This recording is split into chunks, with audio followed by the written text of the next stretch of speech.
Another exchange of gunfire between Tigray fighters and the Ethiopian National Defense Force. 3 to 4 days ago, there was first clash between them. I had a video on that.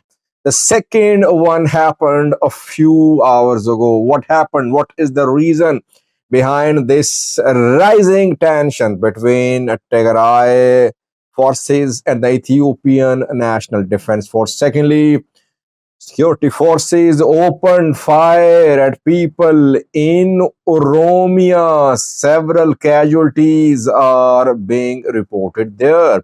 What happened in Oromia? And lastly, Ethiopian PM, the Prime Minister, was seen yesterday when, on the eve of the inauguration of GURD, a ceremony was organized. Ethiopian national anthem was played, and it was said by the media, that by the media sources, the Prime Minister lost control of himself and tears were seen running down his cheeks.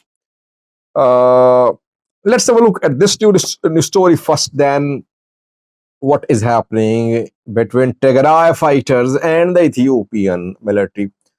GURD is being inaugurated today. Grand Ethiopian Renaissance Dam. A ceremony was organized last night too, but that wasn't official inauguration, I think. Official inauguration is happening today. Africa Climate Summit was being held in Ethiopia. So several African leaders attended the summit. Will all of them attend today's GURD inauguration too? We'll see.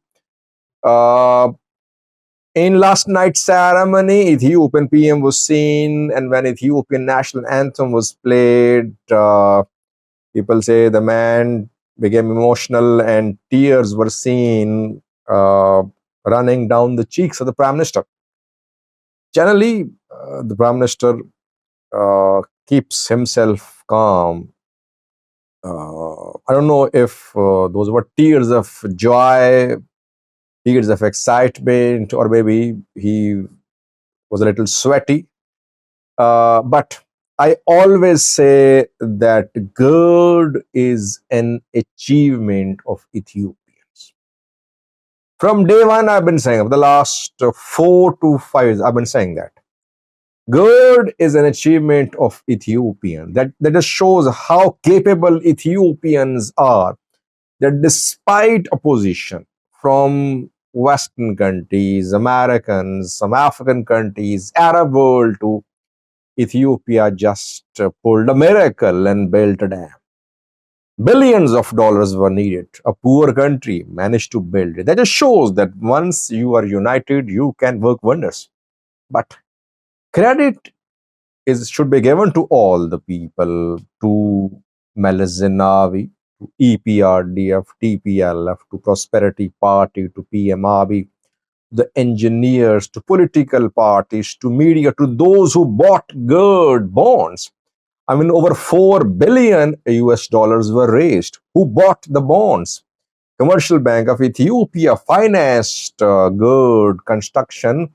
Bonds were sold. Ethiopians, diaspora Ethiopians, they bought the bonds. So all everyone should be given credit who have played their part.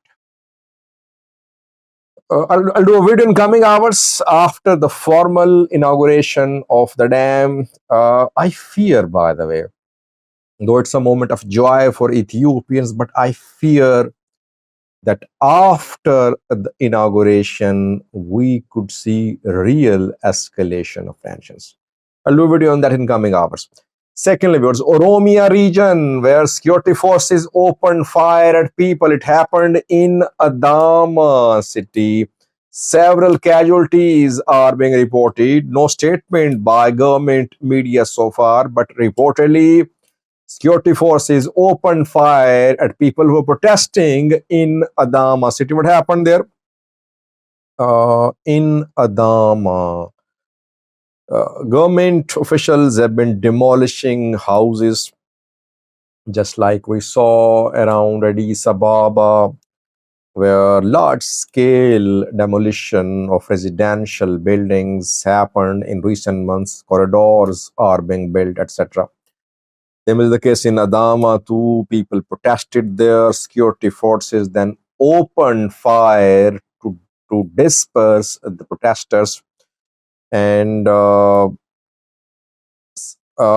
several hundred houses have been demolished in Adama recently. People angry. They say they're not being given alternative housing facilities. They are suffering. That is why they were protesting. But security forces opened fire at the people. Several were injured and taken to hospitals. Government is silent. Local sources say that some casualties happened too, but state media, governments are covering up the incident. They're trying to show as if nothing happened there. Hopefully, things will come out. According to my sources, some casualties happened in Adama when security forces opened fire at the people who were protesting against demolition of residential buildings. We'll see details hopefully in coming hours. Lastly, viewers, second exchange of gunfire between Tigray fighters and the Ethiopian National Defense Force. 4 days ago, I uploaded a video. In that video, I explained what happened in Alamata. First clash happened 4 days ago. In that clash, two Tigray soldiers were injured. Clash between Tigray military and the Ethiopian National Defense Force. Second clash happened a few hours ago. Again, in the same city, Alamata, Southern Tigray, there is presence of Ethiopian National Defense Force in both Alamata and Oromia. And last year, Tigray fighters backed by military took control of Southern Tigray. ENDF did not withdraw from Alamata and Oromia. ENDF is still there. Tigray military wants to push ENDF out of Alamata and Oromia, but ENDF is not willing to leave both Alamata and Oromia. In Alamata, people were protesting reportedly against the new government. Tigray fighters, they took action. They tried to disrupt and disperse the protesters. They opened fire at the people. They resorted to aerial gunfire. Ethiopian National Defense Force intervened. It intervened between Tigray military and the civilian protesters in Alamata city, but the intervention turned into exchange of gunfire between Tigray military and the Ethiopian military. Some people have been injured in Alamata in this exchange of gunfire, reportedly. This is the second incident pointing towards a rising tension between Tigray fighters and the Ethiopian National Defense Force. Why were people protesting in Alamata? Tigray military-backed sources say that TPF fighters are actually inciting a conflict, that former Hafto Kiros-led government people are creating a conflict in Alamata, and they want armed uprising against Tigray forces in Alamata, Oromia, other parts of southern Tigray. So they are Tigray military PLF are accusing TPF and former southern Tigray government. Several incidents happened in the last few days in Alamata. A Kabyle mayor was arrested. Isfai Gebeyu arrested by Tigray forces.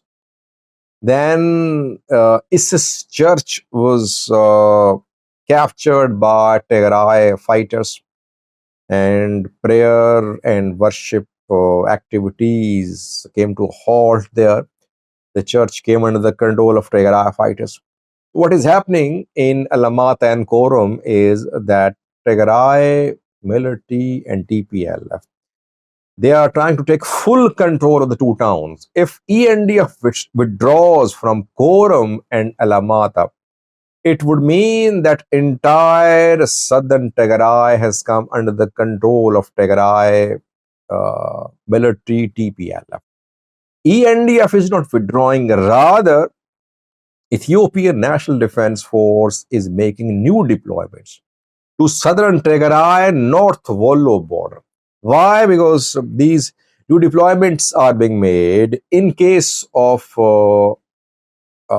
forced action by Tigray military to kick ENDF out of Southern Tigray. In that case, the ENDF units deployed in North Wollo will intervene. They will enter Vaja. They'll move towards Alamata and Koram to counter Tigray military's moves.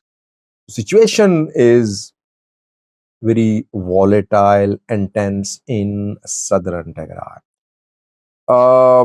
Tigray military and TPF and TPLF say that ENDF is actually backing an uprising against the new government. ENDF is backing Tigray Peace Force, which is based in the Afar region of Ethiopia. And ENDF is the source of conflicts now, new conflicts in southern Tigray. So in coming days, I think we could see more tension between Tigray military and the Ethiopian National Defense Force in southern Tigray. Thanks for watching.